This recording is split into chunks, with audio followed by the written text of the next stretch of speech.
Good morning, everyone, and welcome to this webinar hosted by the Policy Research Institute for South Asia on the subject of geopolitics and the unequal world. Where do developing countries stand?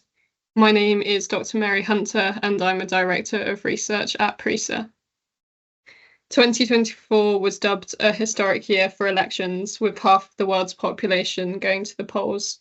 These elections witnessed a number of populist leaders gaining power across the world, and where they did not, populist political parties received a significant amount of support. As I'm sure will be discussed, the increased power of populists and authoritarians will have a significant impact on freedoms, geopolitics, and international cooperation. Our speaker today is Dr. Zeeshan Hashim, the Executive Director of PRISA. Zeeshan has a PhD in economics and finance from Brunel University, and since June 2023, he has been a lecturer in economics at the University of Bedfordshire, as well as a senior finance consultant at various consultancies in London. Prior to this, Zeeshan was a junior lecturer at Brunel University, and with almost 7 years of experience in the think tank industry, Zeeshan's research areas include political economy, public economics, and South Asian integration. Before I hand over to Zeeshan, I will quickly summarize today's format. Zeeshan will have around 30 minutes to present his talk, followed by 20 minutes of Q&A. Please feel free to put questions in the chat box or raise your hand at the end to ask your question. We will then conclude with some closing remarks by Ambassador Khayyam Akbar, who is the coordinator of PRISA's Advisory Council. Zeeshan, please go ahead with your talk.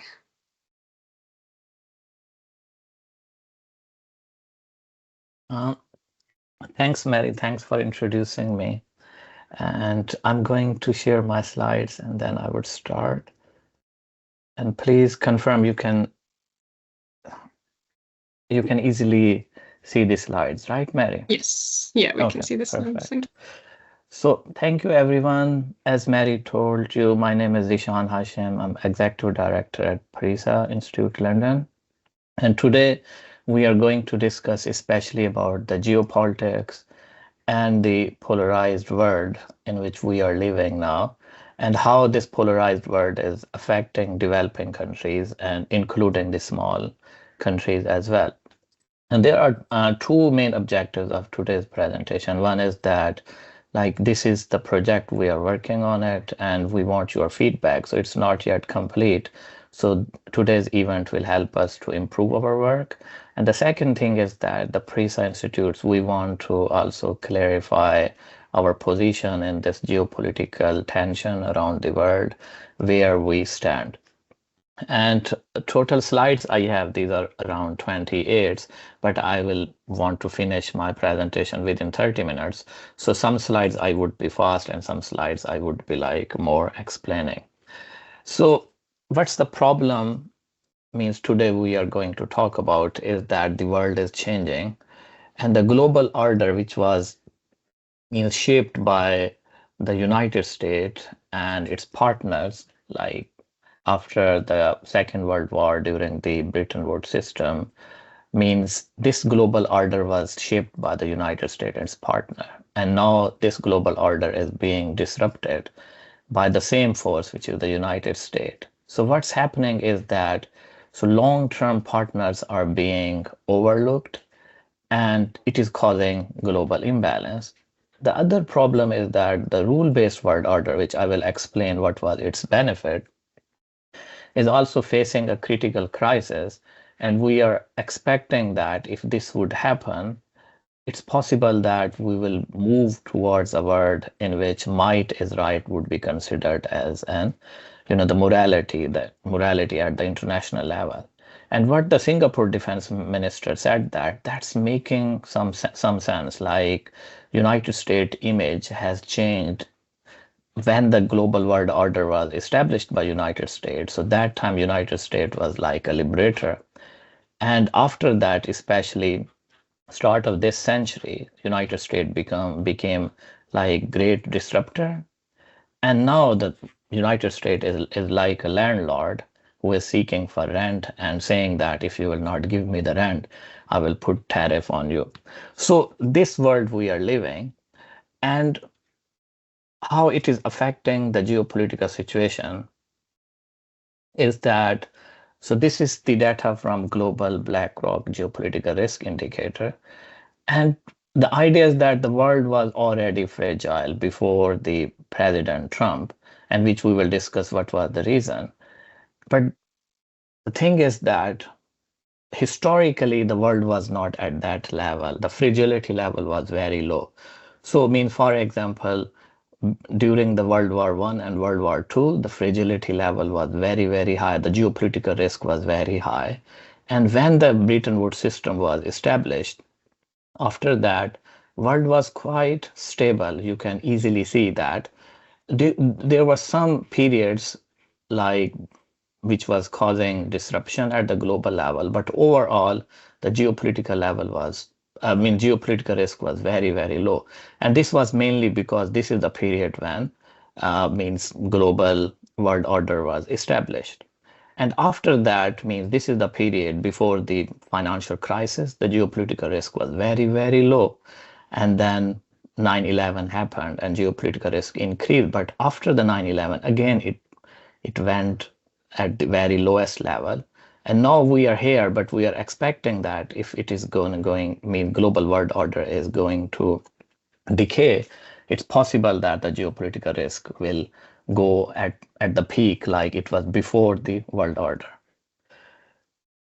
And so just I'm going to give a brief means introduction about what was the rule-based global world order, or what is the rule-based global world order. It's basically based on established rules, norms, and institutions, and that are leading the relationship or interaction between the nations. So the rules and norms means like every country will means respect the sovereignty of the other country. And at the international level, the sovereignty of the other countries would be respected. Human rights are kind of the rules and norms which would be respected. The peaceful conflict resolution and the free trade was the norm. And the global institutions like United States, World Trade Organization, World Bank, and International Monetary Funds was established because of this rule-based global order. And their main purpose was, for example, United States to maintain peace, World Trade Organization to solve trade disputes, and World Bank was to reduce like global poverty level, and International Monetary Fund. The main purpose was to maintain monetary discipline at the international level. And also, the global world order was based on the principle that for the global level challenge, we need multilateral cooperation. And for that purpose, as we know that the climate change and security threats and all these things at the international level, based on this rule-based global order, we were being solved. It was not perfect, but at least we had some frameworks. And under that framework, it was working. And as I showed you, like it was like the geopolitical risk was very, very low because of this rule-based world order. And now what's happening? It's that the policies and rhetorics of like populists, it's basically disrupting traditional alliances and institutions. As I told you before, like NATO, its survival is on risk. Paris Climate Accord, United States is no longer part of it, and Trans-Pacific relationship is also, every day we read the news that the United States is threatening it. And the American first approach is like, okay, you are going to prioritize national interest over global collaboration. And America was the country, as I discussed, who established this global world order. And America is threatening the sovereignty of the neighboring countries like Canada and Greenland, and the trade war is going to be at its peak level. Yesterday, President Trump also put 25% tariff on, the cars import.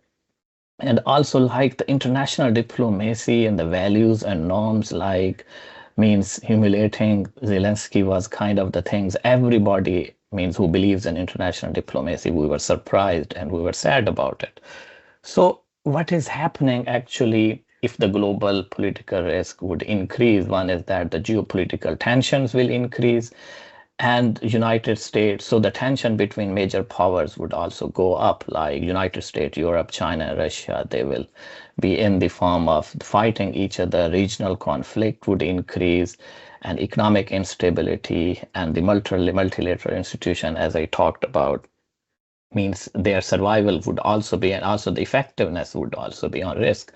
And that's very, very important. I mean, if United States is no longer effective, World Trade Organization and IMF is no longer effective, it would cause means significantly negative impact on the global level of development. And also, if the alternative alliances and blocs are going to be emerged and they are going to be more powerful, it's possible that it could have the political and economic freedom, negative effect on political and economic freedom all over the world. And the consequences, the other thing is that the United States was providing, like, or NATO was providing the security guarantee, so there was no benefit of having nuclear weapons.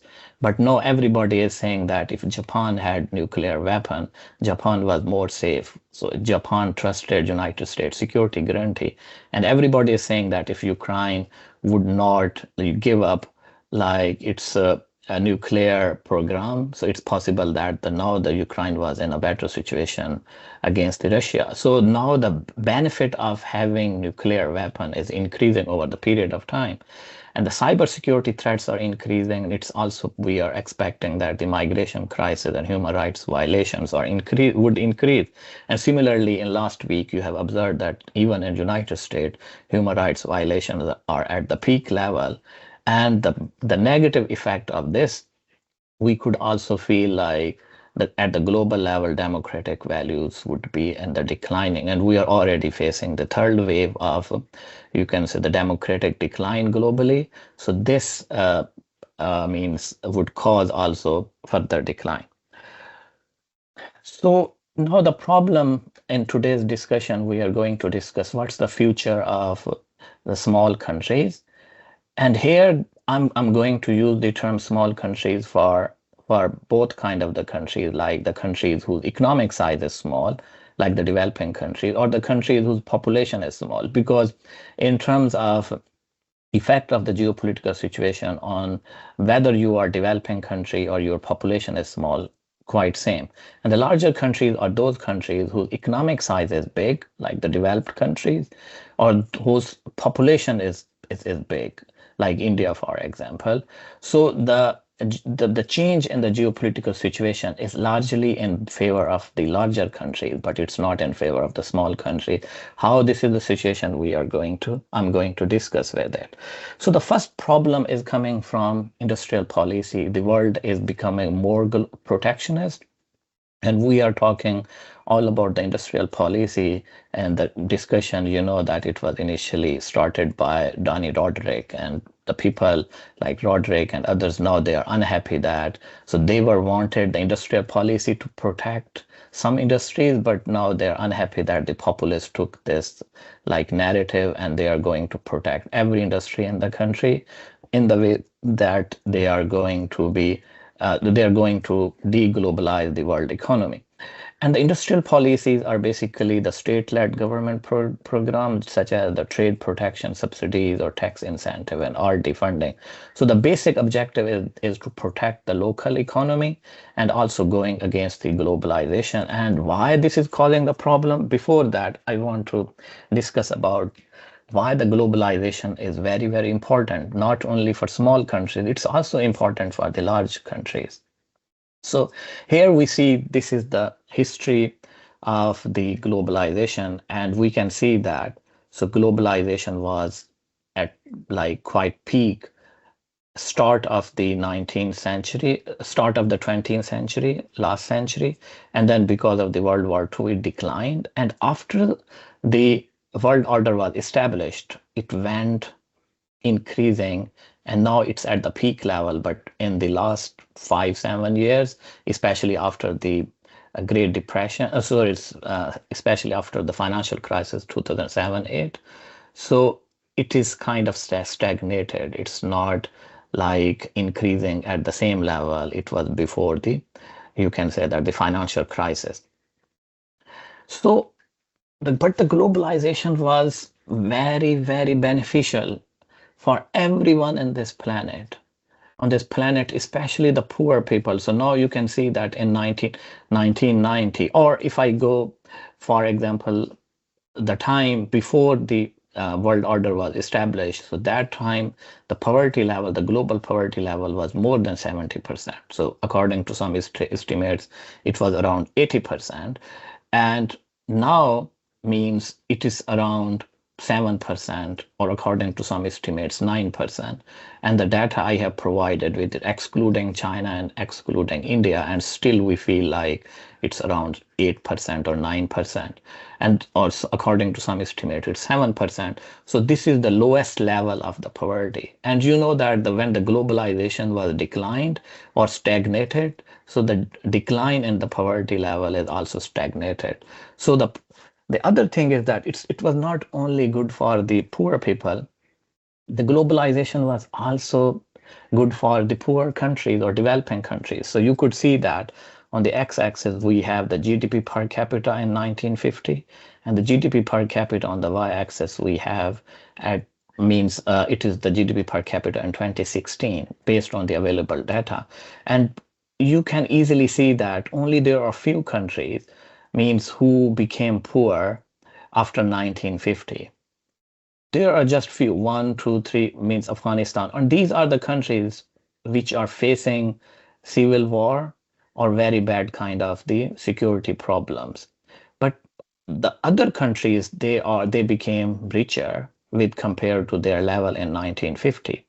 And there are many countries who became like the richer 10 times, 15 times, 30 times, and at the different levels as well. So overall, so you can say that the global average is the world has become richer around 4.4 times, and a majority of countries lies between 4 to 10. So this is very, very interesting. So then the problem is that what actually has happened. The other thing is that the globalization was also not bad for the rich countries. So you can see that this is the data from 1990 and to 2022, and you can see that so the rich countries are also growing, and you would be surprised that the United States has become more richer with compared to 1990. And the United States is the populism, the economic populism in the United States is also at the very high level. So this is surprising. And the Germany and other countries also became richer with compared to their 1990 level. The problem happens is that, okay, everybody was getting richer. So the benefit of being rich means that your shares in the global pie decline. So this is the problem, the first. So for example, if there were few countries richer and all others were poor, so the world was in advantage of the richer country. But what has happened? So the richer countries also became richer. So the poor countries also became richer. So now the global economic landscape changed. And that causes, to some extent, the populism, which is against the global world order, which I'm going to discuss more. So here you can see that. So this is the China.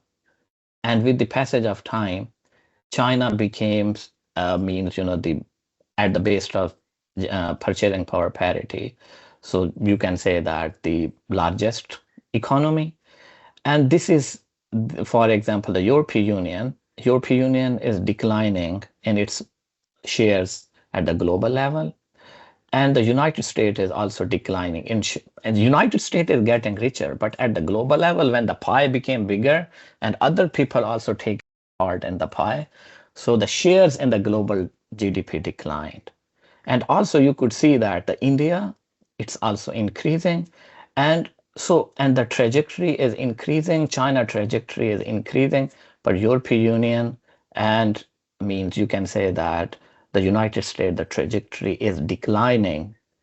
And this is the percentage of the global GDP. It's not the PPP, the growth per country. So this has happened. So the power of the European Union and the power of United States at the global level declined. And the other graph also shows that, so this is the advanced rich countries. So in 1980, So a major at G7 was like 50% of the global GDP, and now the G7 has around 20% or 25%. And this is the emerging and developing Asia is increasing with the passage of time. And also you could see that the emerging markets and developing economies are also growing super fast, and their share in the global GDP is also increasing. So this is changing, this is making the world, we can say that the polarized in terms of the economic power. And the other advanced economies are still at the same level where they were before. So actually what has happened is that what the J.D. Vance said, and that's the cruel truth kind of the thing. And I was surprised how did he said that. He said that the idea of the globalization was that the rich countries would move further up the value chain while the poor countries kept making the simpler things. So this was the idea which, according to the populists, means was in their favor. But the globalization didn't work in that way. And when the Bretton Woods system was established, and that time economists and political economists were also arguing that, and means there are many people today in this presentation know that the idea of the economic convergence in which like the richer countries will grow at very low level and the poor countries will grow at the higher level, eventually they would converge. That's very old idea, and economists and political economists expected that the globalization will cause all these things, and the globalization will go in advantage of the poor countries, and eventually there would be convergence. So what would have happened, like this reality should be accepted at the international level, and the share of the, you can say, emerging and developing countries must be accepted in the global geopolitical situation, and they should get like their share in the power as well. Not only the G7 or the G8 countries are being or are monopolizing the international political system. So, but actually, this is not going to happen. And so this was the one reason. Uh, One person's mic is on. Can you please put it off? So the problem is that, so this change in the globalization and the effect of the globalization is also causing the rise of populism. So the one problem is that the globalization never been means benign to the West in terms of keeping the power at the global level, political power at the global level. The other thing is that the populists are taking this issue at the political level, and they are causing, you can say, the populist narrative. So the populism is also a major factor contributing to the global geopolitical shift. And this is, you can see that with the passage of time, global populism is increasing in the West, and if it would keep increasing, that would be a major contributing factor to the global geopolitical shift. So what the poor countries are facing, the problem in this situation is that, so although the developing countries have also experienced growth, but still you can say their dependence on globalization is very, very high. And the reason is that their size is small. They can't produce everything what they need or consume. So for example, United States, or for example, India, a majority of things India or United States, and including China, they are producing, they can consume at the local level in their national economy.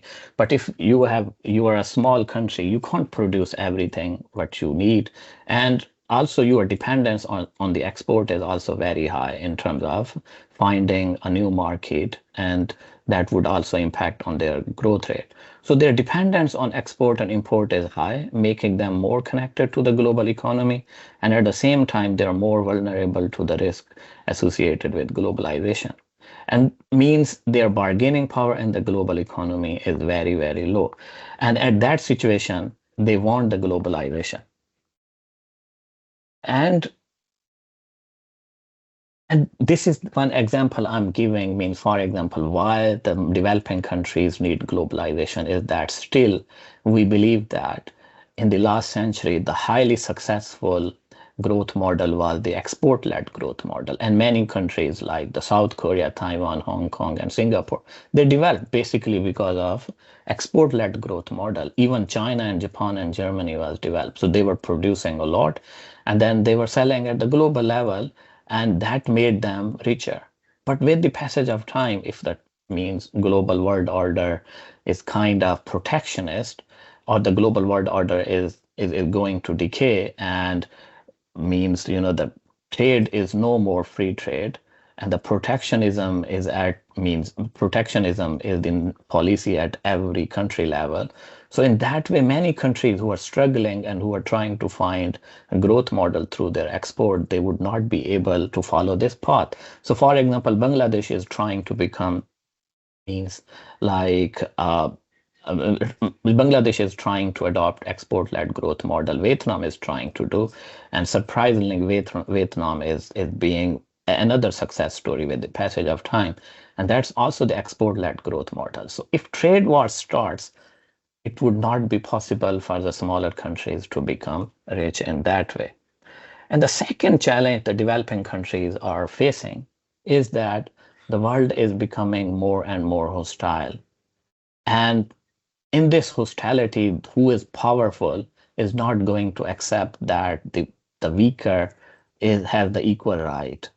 So the sovereignty is not going to be accepted as a means, you can say, that the value at the global level. So for example, United States is targeting Canada and Greenland, and it's like means 10 years before, who could believe that? But now it's the politics of every day. And the way Russia and China, they are treating their neighboring countries, and the China, you knew that the problem with the smaller countries, they already means, for example, the Chinese problem with, for example, with Tibet, so they have already taken it, and how the China's influence in the neighboring countries means is also like kind of threatening them. And similarly, means Russia, you already know that after every 4 years, there is a war and taking one country.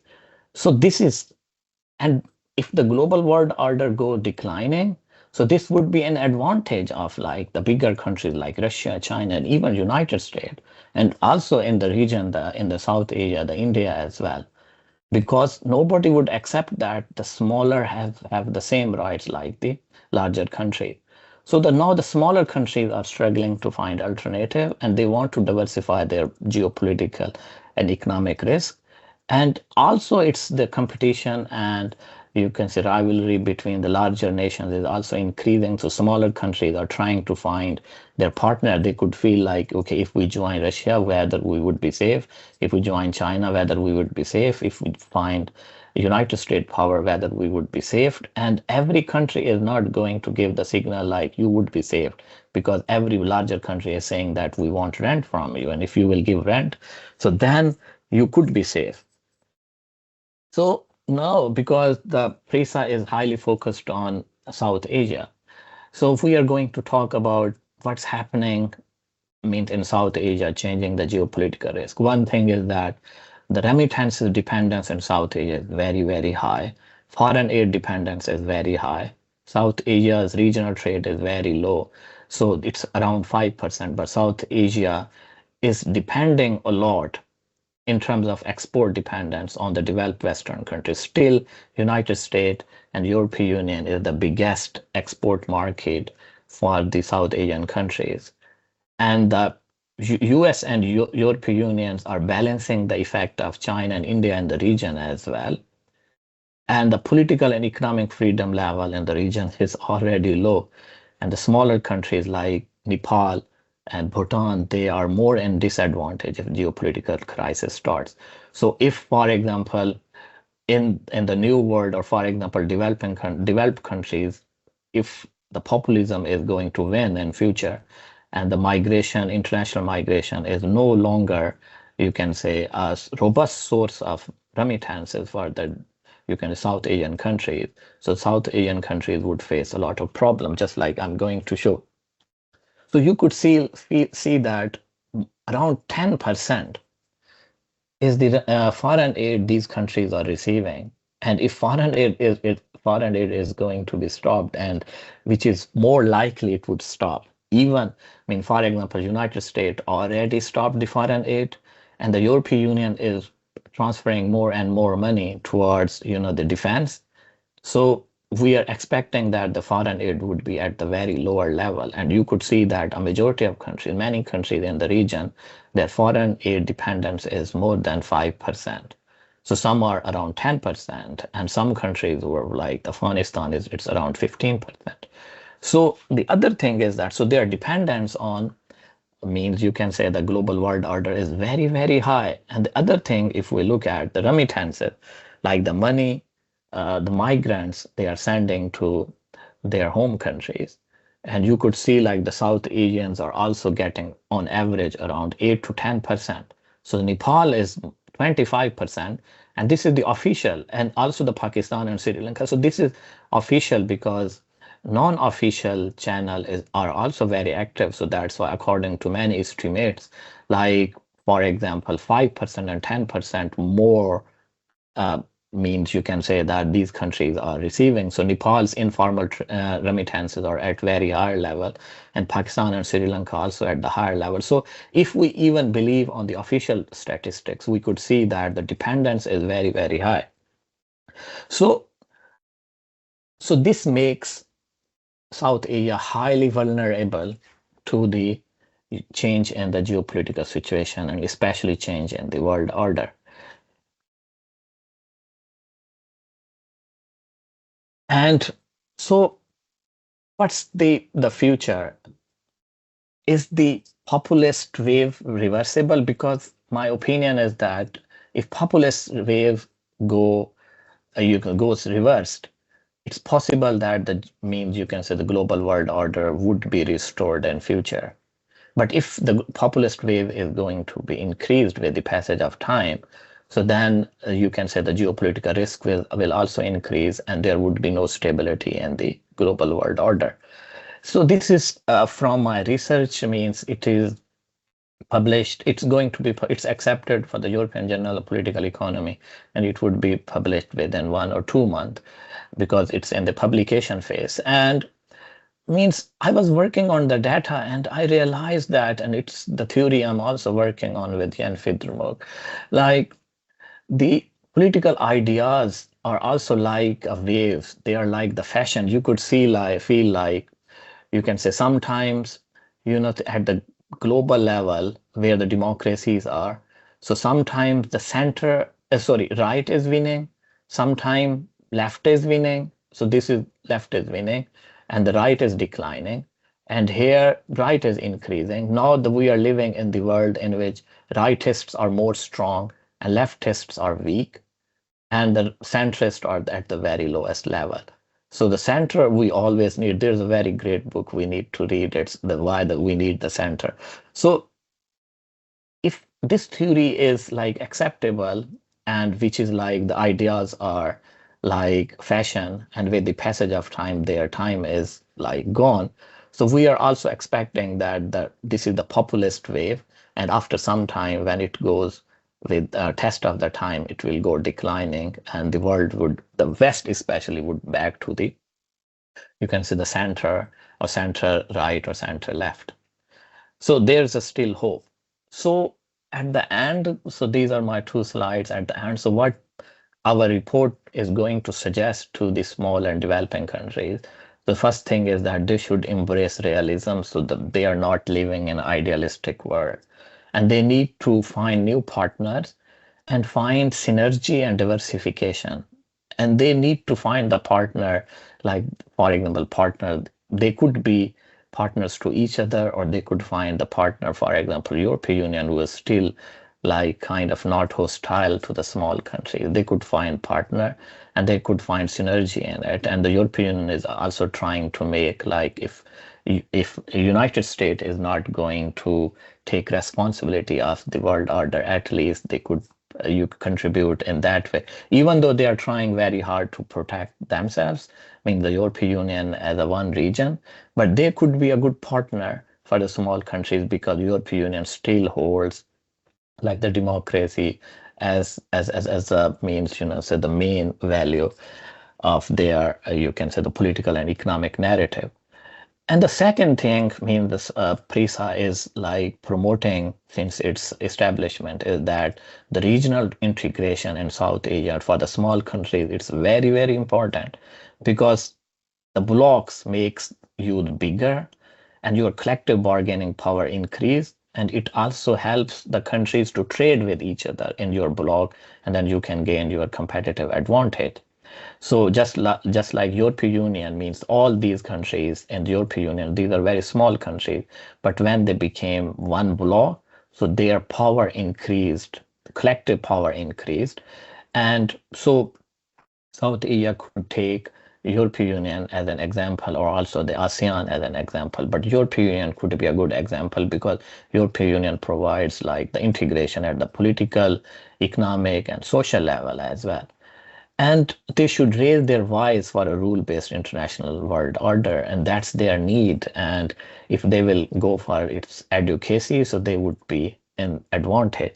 And also whether it's not useful to suggest larger countries because they at the current level they are not listening anyone, is that they need to understand the perspective and vulnerabilities of small countries, and the real power comes from soft power. So they should work on, like, they should have norms, values, and mutual respect, and they should respect the interest and civil society connections as well. And all these things, mean, in the report we will also mention, even though there's less likelihood that the larger countries would take notice. But our report is more targeting small and developing countries and South Asia, like, except India. India is a big country in the region, but the South Asia is means made up of small and developing countries. So that's my presentation. Hope it was not boring. If you have a question, please ask. Thank you so much, Zeeshan. And as you say, we'll now open the floor for questions and answer session.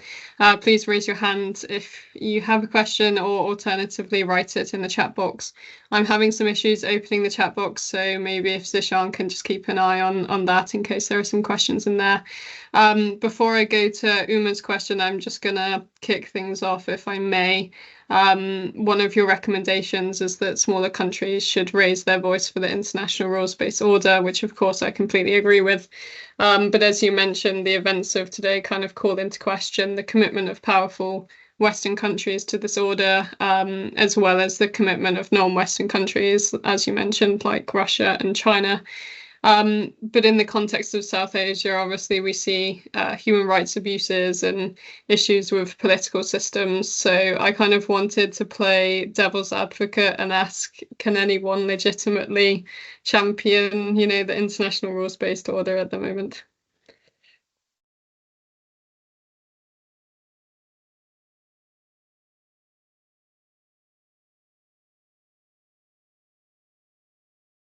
Sorry, Zeeshan, that was aimed at you. If you're happy to answer that. I couldn't understand your question. Can you please repeat that? So you were asking whether in South Asia there is any country which could be the champion of human rights, right? Yeah, I'm kind of saying, or is, with in the context of the Western and non-Western countries as well, because of the lack of commitment that they've shown, and also the issues internally within countries themselves. Yeah. Yeah, I mean, there was one example. I mean, India. It means it was a liberal democracy, but with the passage of time, India's commitment to liberal democracy is declining. So actually, in South Asia, there's no a single, you can say, the country which you could say that they have very good level of the political freedom and also the economic freedom. So the South Asia on average is at the hybrid regime, you can say, the region. So the political freedom is compromised. And also you would be surprised to know that means that South Asia is highly protective as well. So they are very, very lower level of like the globalized in that way. So they are in protecting their industries. For example, Pakistan is at the least level 7th, highly protective, like you can say that country in terms of the trade. And similar is India. You would be surprised, even though the India is going to become like a major part in the global economy, but still India is very protective to its economy and all other small countries as well. So there is no a good example in South Asia. We could say that the other countries should learn from it. And that's also the misery, because in the political and economic freedom literature, we study that like the neighboring countries learn from each other. So if there is not a good neighboring country, so it means that all the countries are trying to copy each other in terms of human rights violation, and that's a very bad thing. Thank you so much for that response. Oh. So Uma, if you're happy to unmute yourself and ask your question for Zeeshan. Thank you, Dr. Zeeshan. As always, it was very convincing, argumentative presentation, and the data that you throw at all of us is amazing, astounding, as always. I would, obviously, nobody can contest the validity of the data, so there is nothing much that we can talk about based upon the data, but I would draw upon Dr. Mary's question, and to extend it a bit further, I'd like to go into the basics of the previous world order, the demise of which we are bemoaning, or the expected demise of which we are talking about. So you mentioned the features of the previous old world order as sovereignty, human rights, and peaceful conflict resolution and free trade. And I somehow feel that the first three of those, sovereignty, human rights, and peaceful conflict resolution, were never the principles or the ideals that were protected in the order at all. And even for free trade, uh, the free trade was a pill that was shoved down the throats of the poor countries, or the developing countries, and it was free trade agreement was a privilege for the developed world, and not as much for the it was more binding, so to say, for the poor countries. So don't you think it was these weaknesses, these slogans, there was such a smoke screen about these slogans? They were never there. That order was so fragile in its idealism that it was bound to fall down, it was bound to crumble. There we talk of Greenland and Canada today, whose sovereignty or territorial integrity has not yet been violated. But there are abundant examples in the past 75 years since the end of this last World War, and when the old world order took hold of the world. Globalization, I found it, actually, please do not take offense, but about globalization, you use the word in all your charts, you use the word, it was benign. With my medical background, I we had two kinds of tumors, the benign and the malignant. So I thought there was a method to, because you wanted to assert that globalization was a tumor, but it did not turn malignant for most of the world. So my question is, wasn't there, in its essence, the old world order was so flimsy, it was more of a Ponzi scheme, that it had to crumble and it had to fall flat? Thank you. You're welcome. Means that's interesting question.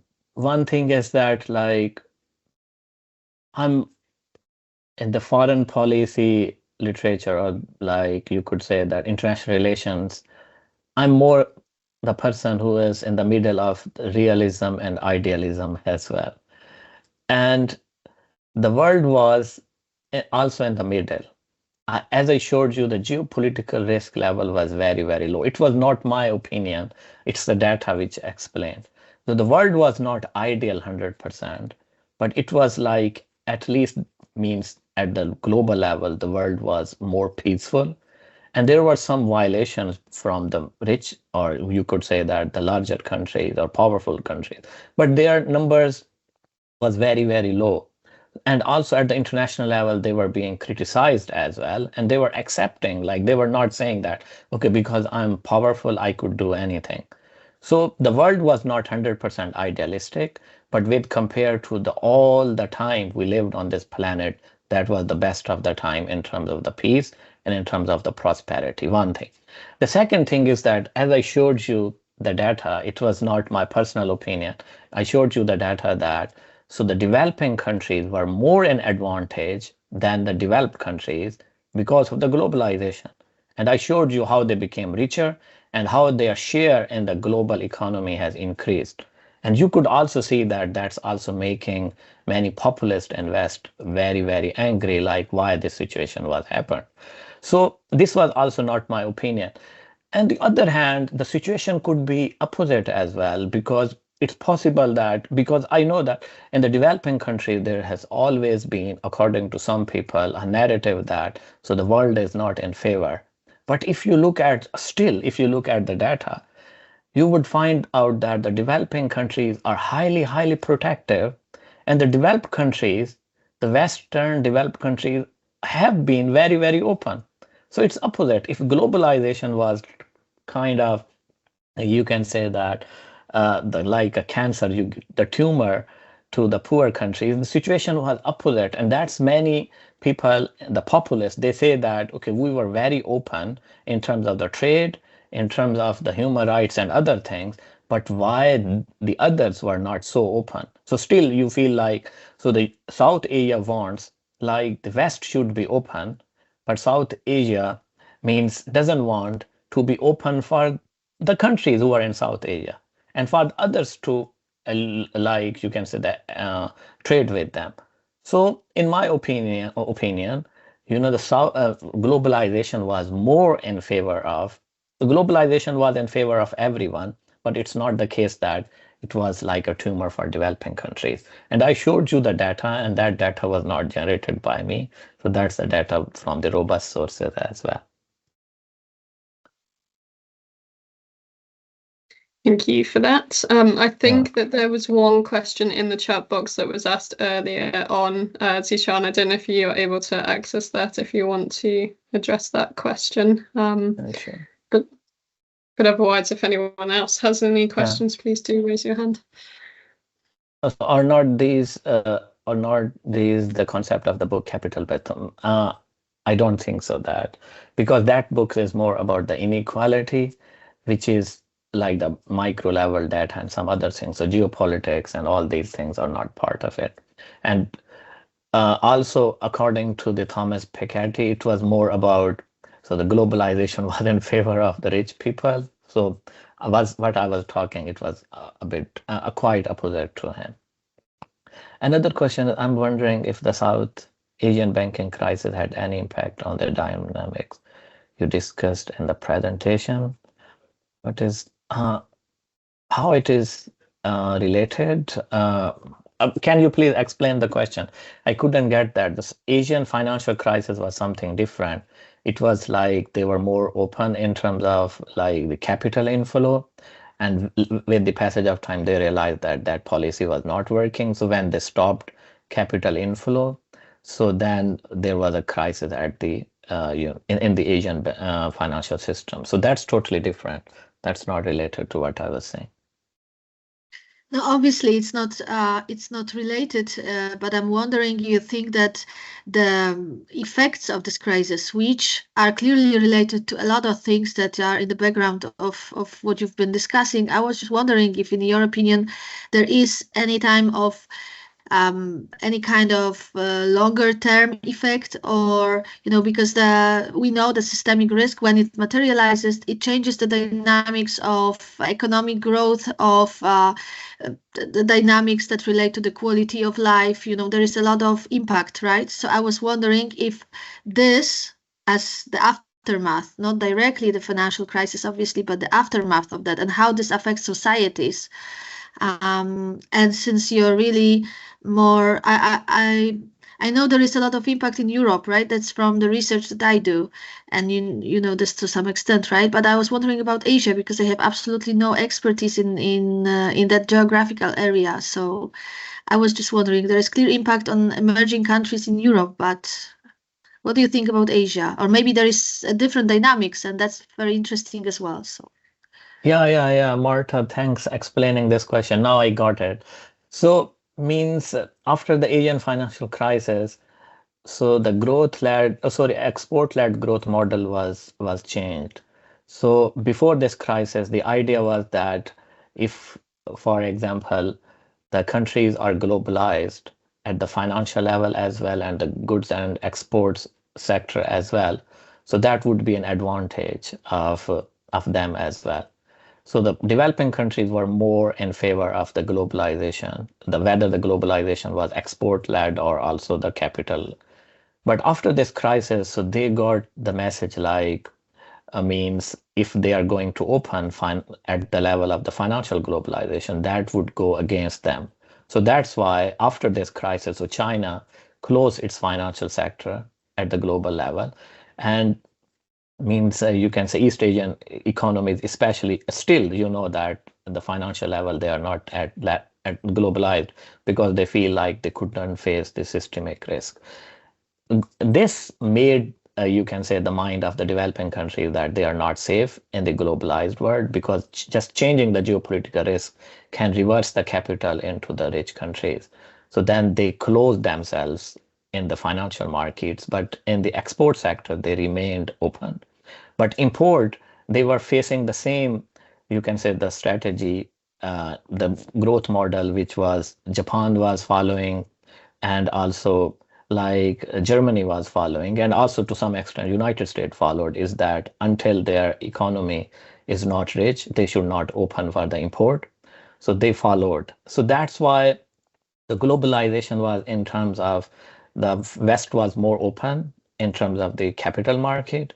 West was more open in terms of the import, and the Asia was more open in terms of the export, but not in terms of import and also the financial market. So this created global financial or the capital imbalance as well. And that's also the logic populists are using everywhere, saying that, okay, the world has never been benign to us in that way. Yeah.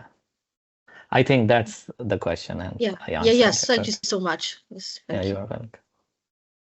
Thank you for that. And I think there have been 3 more questions in the chat. I think maybe we have time to address 2 of those. So Zeeshan, if you want to select whichever 2 that you'd like to reply to, or 3 if you think you have the time. Yeah, I mean, I will go short then. So like, thank you, Muhammad Shafiq. Well done, Zeeshan. Can you think the conflict of economy is primarily connected with class and elite structure of politics? That's the micro level discussion, so we could talk another time. And I still don't feel like it's a class or elites problem. It's more about the geopolitical problem. That was the main topic of today's discussion. Raised the question is that I had the same question that Mary did, but I was wondering more so about the timeline, whether it's seeming as though there is a crisis after crisis with developed nation ever focus on implementing a rule-based world order to aid small countries and so then one. Yeah, that's a problem. I mean, especially after the financial crisis 2008, we are facing the crisis after every five years or 6 years, and after the COVID, still the risk level for the companies is also very high because they're feeling like there could be something, and as I showed you, like the geopolitical risk is also increasing. But I'm not thinking the developed nations in future, near future, like in 4 years, 5 years, or 10 years, they are going to focus on small countries. It seems like they are going to be focused more on themselves, and they are thinking more about their fight with one larger country is thinking more about its fight with the other larger country. So they are thinking more about themselves rather than the small countries, and that's sad. And we are not we are not listening any strong voice from any larger countries that they need a rule-based world order. So that's sad. But with compared to the larger countries or blocs, still European Union, we have some hope from it. But the problem is that the European Union is still struggling to readjust itself. And the Fatma question is that when considering economic factors purely, there exist a few problems. One of the change of the regional economic integration is market asymmetry. India has a market of 1.4 billion with a competitive manufacturing and agriculture base, virtually self-sufficient as compared to the other. Yeah, Fatma, that's also true, and that's the main reason, because the India doesn't consider itself equal to the other countries in the region, because India feel like, okay, I'm 80 to 90%, 80 to 85%, I am the South Asia. And according to some Indian, it's like India, South Asia has been part of the India, so they consider it like they're the small, you can say the countries, and India is the more powerful. So India consider it South Asia. That's also the problem. And as I told you, the larger countries are not thinking about they need the smaller countries in that way. So the similar India is thinking, and that's the problem for South Asian integration. But it's not only the India, the other smaller countries historically they've been looking around rather than South Asia as well. Pakistan has been more focused on Central Asia and also the Middle East, and some means Nepal was trying to be part of South Asia as well, and they were also looking at China and some other sources of the funds and also the markets. So nobody in the region has been very much focused on the regional integration and the South Asian region. So that has also been a problem. Thank you so much. I think that brings us to the end of the Q&A, and just want to thank all the participants for joining in the discussion. So to present the concluding remarks is Ambassador Haim Akbar, who held various positions in Pakistan's foreign service, including ambassador to Spain and Andorra, as well as the permanent representative to the UN World Tourism Organization. Besides coordinating PRISA's advisory council, Ambassador Akbar also serves as the CEO of Mortronica Solutions, focusing on skills development in emerging technologies like robotics and artificial intelligence. Over to you, Ambassador. Thank you very much. Can you hear me? Yeah, we can. Yeah. Okay. Thank you very much, Mary Hunter. And indeed, it was a pleasure for me to be part of this webinar and to listen to some very well-researched, well-articulated, and a valuable explanation of the topic which was under consideration by us today. Dr. Zeeshan Hashim has done a very good job and has made us all richer in our thoughts on the topic. He definitely touched upon all the relevant themes related to the topic, including the historical evolution of the geopolitics and the global order which we have witnessed in the past, and as we see the contemporary manifestations of this changing global order, as well as how this order has provided challenges and opportunities for the developing countries, including the positives and negatives for the developing countries by the globalization movement, including for the South Asian countries also. I'm sure that this treatise, this presentation really would help us enhance the debate, and we move towards searching for more equitable, more reasonable, and more equal world order in the coming times, despite the facts that the current political developments, current movements on the geopolitical scenes on the globe are really not very positive in one's eyes. From my perspective, I'd like to say that we must acknowledge that geopolitical forces directly shape the realities of small and developing countries as they influence the excess of their resources, as they influence the trade of these countries, security and international norms of these countries. So they do create systemic disadvantages for the developing countries, and hence severely limiting their decision making as well as their progress. Dr. Zeeshan has suggested some way outs, some solutions. I believe these are important elements to be considered, and these can make developing countries and the developed world come together to find some solutions for a better global order of tomorrow.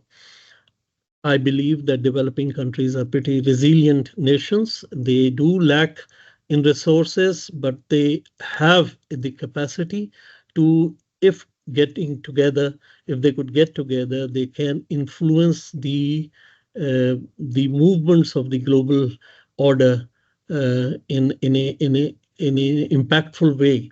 We do witness, we have seen that there have been some movements on South-South cooperation. We have seen some technological advancements. We have seen some push for the multilateral world order, but things are still not at their, I mean, they are pretty far from their end. And we think that the current unequal global order can be changed if we continue to have a proactive dialogue and engagement between the developed and the developing ones. International community will have to understand that developing countries should be given spaces and should be given the multilateralism. Genuine multilateralism has to be brought in place, and there should be efforts to address the historical injustices and also towards ensuring equitable participations of all nations. I'm confident that today's presentation of Dr. Zeeshan Hashim has, as well as the contributions by the distinguished participants of the webinar, has inspired us to think towards a more enhanced movement towards a equitable global order. It will be a long and challenging journey, but some steps should always be taken before the journey begins. So I thank you on behalf of PRISA, Dr. Zeeshan Hashim, for this enriching and thought-provoking webinar, and thanks to all the participants for giving their valuable time and for sharing their thoughts and perspectives on the geopolitics and inequality as for the developing countries also, as well as in overall economic and regional integration terms. Thanks a lot. So kind of you, and hope to see in another webinar soon by some of our distinguished guests of PRISA. Thank you very much. Thank you so much, and thank you again to everyone for participating. As the ambassador mentioned, we hope to see you again at our future webinars that PRISA will be hosting. And just on a final note, I'd like to wish anyone who's observing Ramadan at the moment a happy Ramadan Mubarak, and soon to be Eid Mubarak as well. And thank you especially to Dr. Zeeshan for taking the time to inform us on this important subject today. Thank you.